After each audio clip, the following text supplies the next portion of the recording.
Let's revive and swatch this vintage mid-70s Guerlain nail polish in the shade Fantasia, and then, because we can, we'll compare it to the same shade from 1987. Before we get started though, look at these cool ads from the 70s.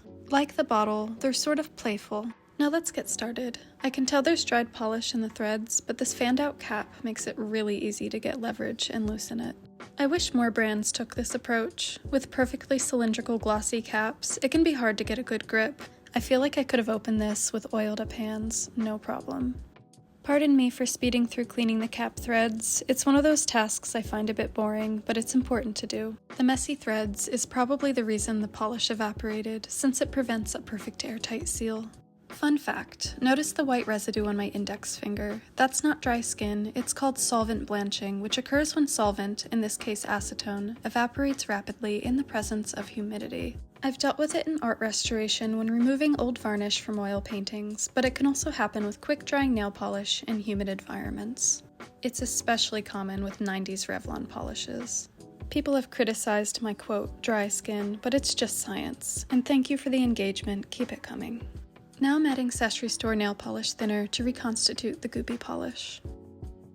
With the cap threads completely clean, the cap is now even with the label since it closes all the way.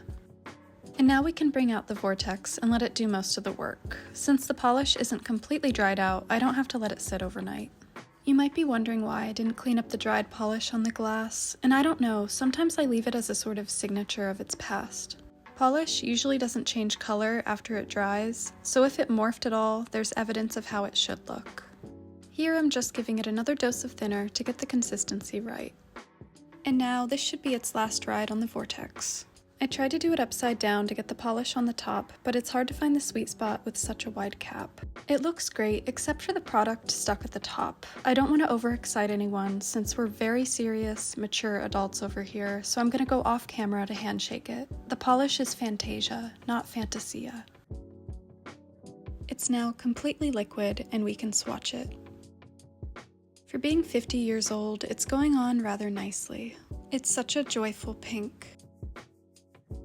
A cat hair flew onto my nail when it was wet, so that's why there's a line. And of course there's a stray hair on the bristles. I can assure you I removed it before plunging the brush back into the bottle. I only have 3 cats, but they insist on hanging out in my nail space. This didn't dry very glossy, but the top coat fixes that. Here's a look at it as a full manicure. It looks like my ring and pinky fingers could have benefited from a 3rd coat, but who is getting this close to my hands besides you guys? Now let's go ahead and compare it to the 1987 bottle. They look the same in the bottle, but let's do a split nail swatch to see if the 1987 stayed the same. I'm going in with the original one first. And now we'll go in with the 1987. Initially it does match quite well, but note that paint usually dries darker. It's rare for me to get polish on my skin, but when I do, I just go into the trenches with my thumbnail to clean up. That's one benefit for having pointy nails.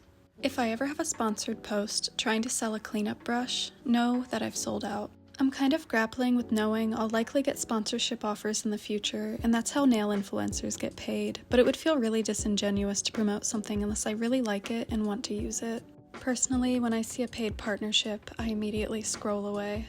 I get a lot of random jewelry brands in my inbox trying to get me to wear rings that would likely turn my skin green in my videos, but I'm so particular about jewelry, it has to be at least 100 years old for me to wear it. But then, I don't even wear my wedding ring on camera. Flashy displays on social media just honestly feels a bit tone deaf, especially when people are struggling to feed their families. But that's my TED Talk on the random thoughts that have been rattling around in my head lately. And to get back on track, the 1987 is just a tad darker, but let's look under brighter lighting. Here it almost looks red, but I can assure you it's not. I prefer the less saturated 70s version. But the difference between the 2 decades isn't too excessive. But let me know your thoughts in the comments, whether it be about the revival, the colors, my tangent, or what have you.